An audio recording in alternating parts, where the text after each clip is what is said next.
I've been a news junkie since I was about 10 years old, and in my early teens I remember reading regularly in the Sunday newspapers about Palestinian terrorist attacks on Israel. I was 16 years old at the time of the Six-Day War, which happened 50 years ago, 1967. That tells you my age as well. And essentially the conflict has been a permanent part of my life. The title I've given today's talk is Thinking About the Israel-Palestine Dispute, partly because my experience is that most people tend not to bother thinking about it. They decide where they stand, and that's where they stand, and they're completely rooted. Summary of the talk, just a little bit about me. I want to talk about the main point, which is the tendency of people to take sides. It's impossible to understand the Israel-Palestine conflict without not just knowing the history, but being aware of the history at a personal, emotional kind of level. A brief look at the situation today, and then question of where we go from here, which is not easy. So me, ever since the picture was taken, I felt compelled to wear the same tie when I'm presenting.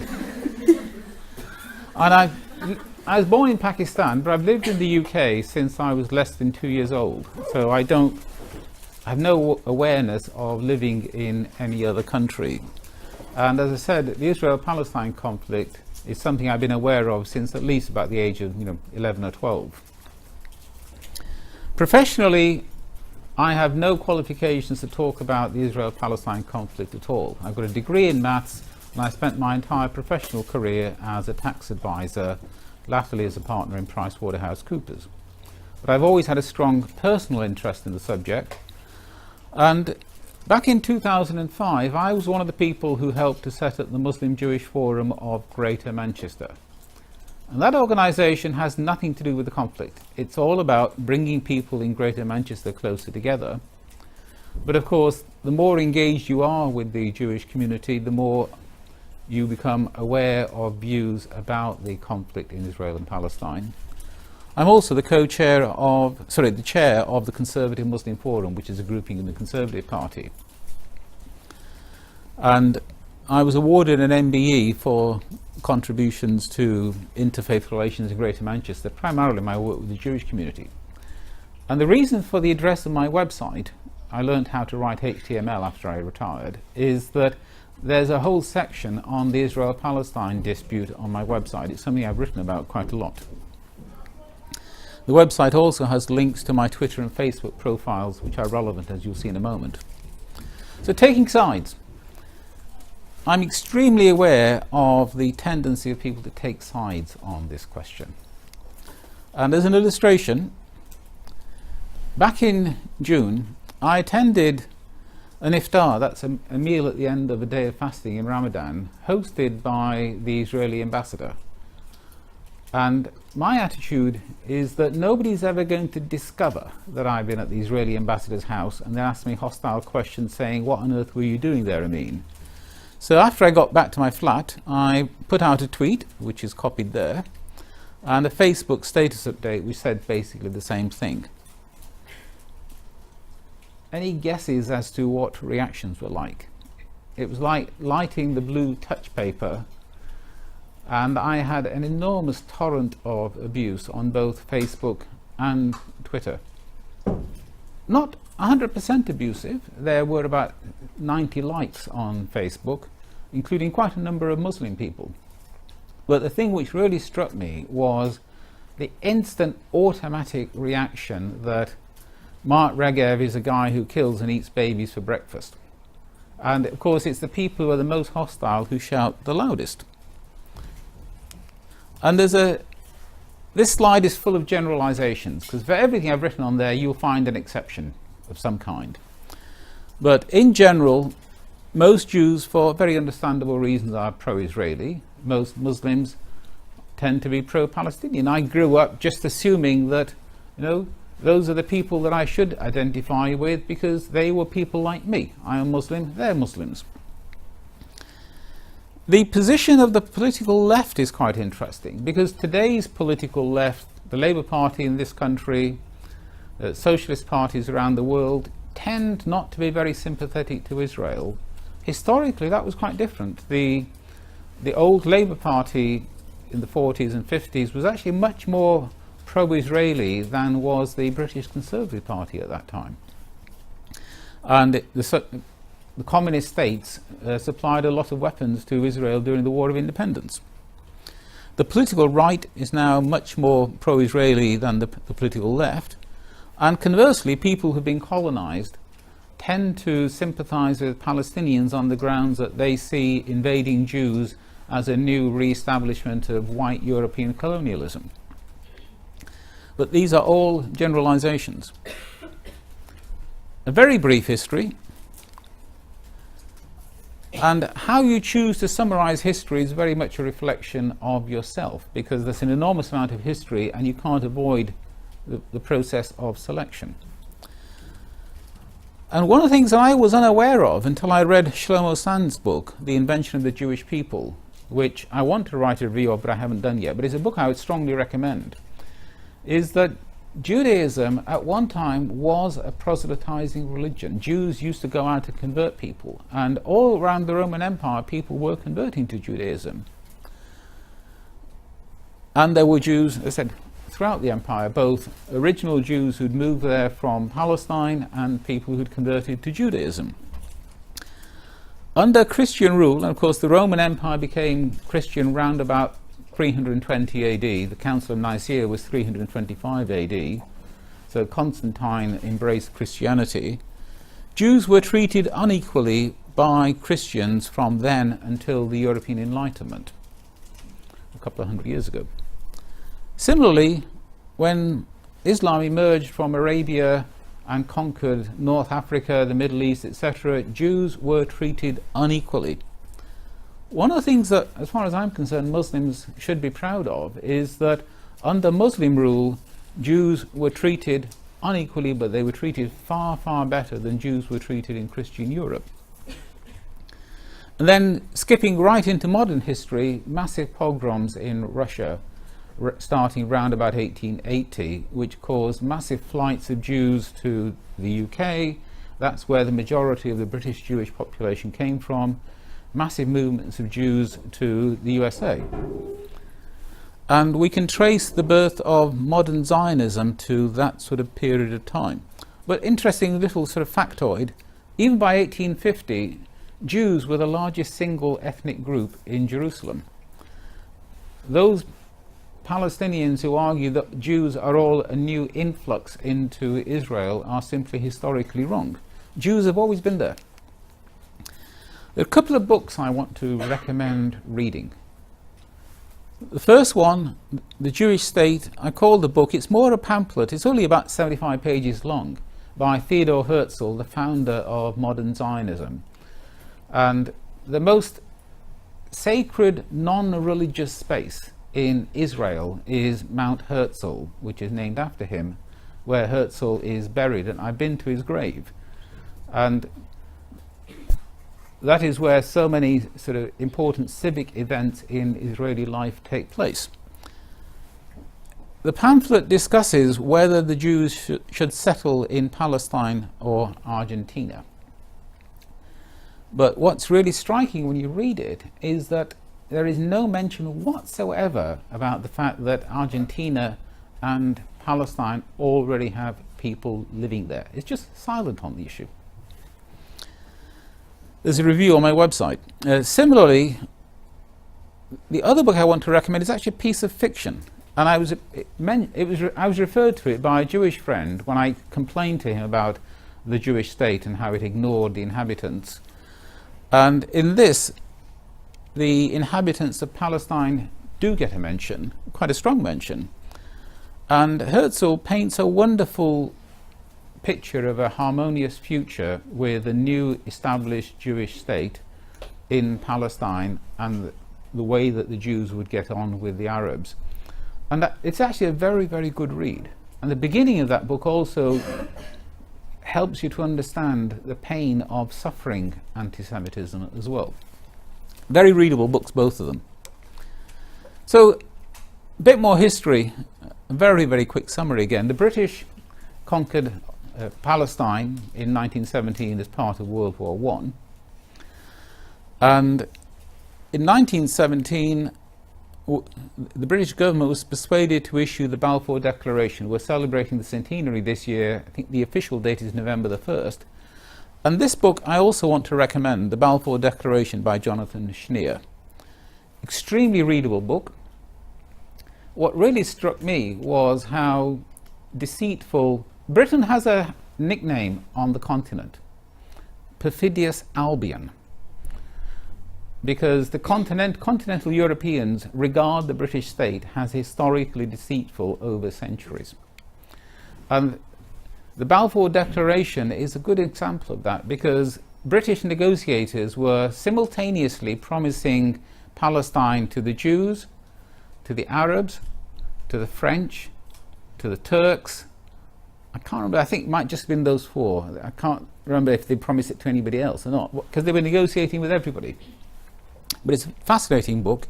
And the other really striking thing about this book is what the Jews who are pro-Zionist or anti-Zionist at that time were saying about each other and the implications of Zionism for their own status in the UK. 1929, the Hebron massacre. About 120 people were killed, mostly Jewish, particularly in Hebron, but also in Jerusalem. And that I always remind people of, because when you visit Hebron today, as I have done, and go to the centre of Hebron and see what a terrible state it's in, with a small group of Jewish settlers who basically throw dirty nappies, soiled nappies, etc., down upon the Palestinians, it's obviously very easy to sympathise with the Palestinians. And I'm not saying that sympathy with the Palestinians is wrong, but at the same time you have to understand the history and why some Jews regard it as so important to return to Hebron. Because Hebron is one of the four holy cities of Judaism, along with Jerusalem, obviously, and the other two, to avoid testing RE knowledge, are Tiberias and Safed, or Safed. In 1936 to 39, there was an Arab revolt against the British, which was crushed with superior military force, and actually had the side effect of destroying an enormous amount of Arab organisation, which meant that they were much less well prepared when war happened in 1948. I'm going to look at three maps for how to partition Palestine between Arabs and Jews. The Six-Day War I mentioned, the Yom Kippur War in 74, and then there were peace treaties. The peace treaty with Egypt is still holding many years later. There's a peace treaty with Jordan, and my history stops at the Second Intifada, but of course history never stops, it keeps moving on and changing. One more piece of recommended reading. It's very easy for people to sympathize with Hamas when they see large numbers of people being killed in Gaza by Israeli bombing, Israeli shelling.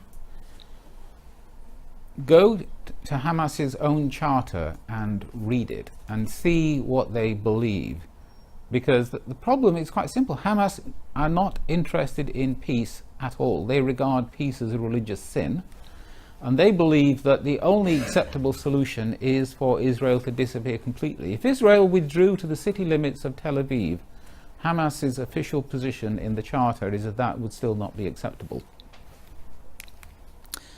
I promise you some maps. The British drew up a partition plan in 1937, and the dark area would be the Palestinian Arab area, the light blue area would be the Jewish area, and this bit in between is Jerusalem with a corridor to the sea. Nobody was happy with that. The United Nations Partition Plan of 1947, the United Nations sent a fact-finding commission to Palestine. The Jews of Palestine basically lobbied them with massive amounts of information, wined them, dined them, bribed them, you name it, to try to get the best possible answer. The Arabs boycotted them and basically said that any Arab who talks to the UN Commission will be assassinated. And so, of course, that undoubtedly has some impact on the plan that the UN draws up, but the UN did its best to nevertheless come up with an objective, fair plan as they saw it. And this is the partition plan that the UN came up with. So the big difference is that large parts of this space here have gone from being Arab to being Jewish, but it's mostly desert. That's the Negev desert. And look at the size of the Arab area here, here, and here. There then followed the War of Independence, and the generally accepted historical view, which I share, is that that war was initiated by the Arabs, both Palestinian Arabs and the Arab states like Egypt and Syria and so on. And as a result of the war, because the Israelis won, instead of that, you have that. That could have been agreed by as a final permanent border, or you could have tried negotiating to get back to there, but the Arabs did not agree on either. The Arabs basically refused to make peace. And in 1967, with the Six-Day War, there are two facts which, as far as I'm concerned, are unquestionable. Number one, the Israelis fired first. Number two, they were provoked into that situation by Egypt basically reoccupying the Sinai with military force, closing the gulf that led to this port here, the port of Eilat. And Israel, in my view, had no choice except to attack.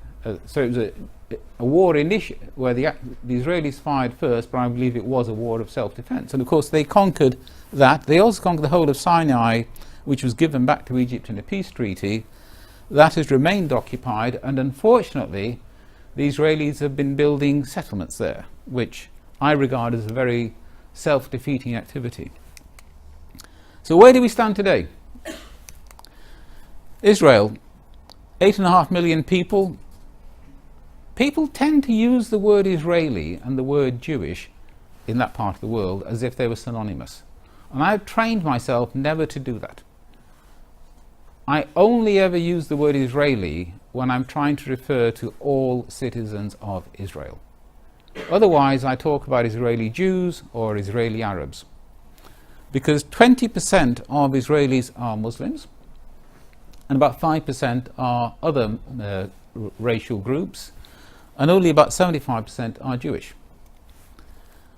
Palestinians are split between the West Bank and Gaza, but the largest single block of Palestinians are those not living in Palestine at all, living in refugee camps in the Lebanon, refugee camps in Syria, working in the Gulf states, living in America, etc. So where next? The problem is one of conflicting objectives. And the Israel-Palestine conflict, as far as I'm concerned, is not a conflict between right and wrong.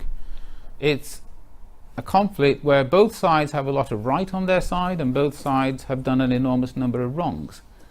And weighing up who's got more rights and who's done more wrongs is a much more difficult, judgmental kind of question. There are Jews who want 100% of Palestine and believe that God gave it to them and that's enough, so that's why it's theirs. They don't actually have an answer as to what to do with the Palestinians, because I haven't yet come across a Jew that wants to simply exterminate all the Palestinians. They just wish that they would sort of magically go away. Equally, there are Muslims who want 100% of Palestine for themselves and believe that Jews have absolutely no right and no claim to be there. Israel wants to have a Jewish majority, and I can sympathize with that. If you just imagine what it's like to have a situation where you're facing death, as Jews were in Nazi Germany, and not a single country in the world will take you in, you realize why it's so vitally important to have one country at least that is guaranteed to take you in.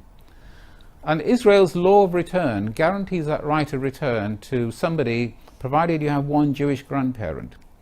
And the reason the criteria is one Jewish grandparent is that was enough to get you persecuted under Nazi Germany.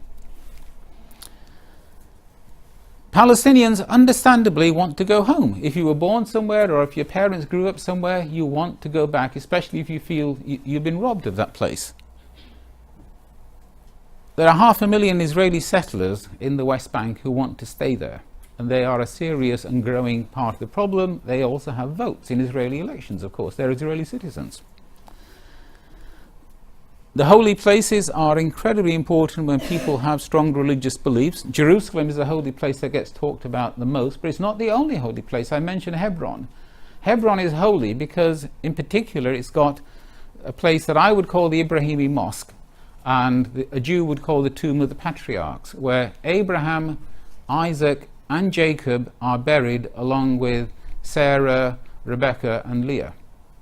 And at the moment, that building is divided into a Jewish section where Arabs are not allowed to go and an Arab section where Jews are not allowed to go. These things are very difficult. And Israel wants to remain a democracy. But if it simply annexes the West Bank, it doesn't want to give the Palestinians votes because that upsets the voting demographics inside Israel, the fear that you might eventually lose the Jewish majority. But if you have people living in your country who are not entitled to vote, then you're not a serious democracy anymore. So that's it. Over to you.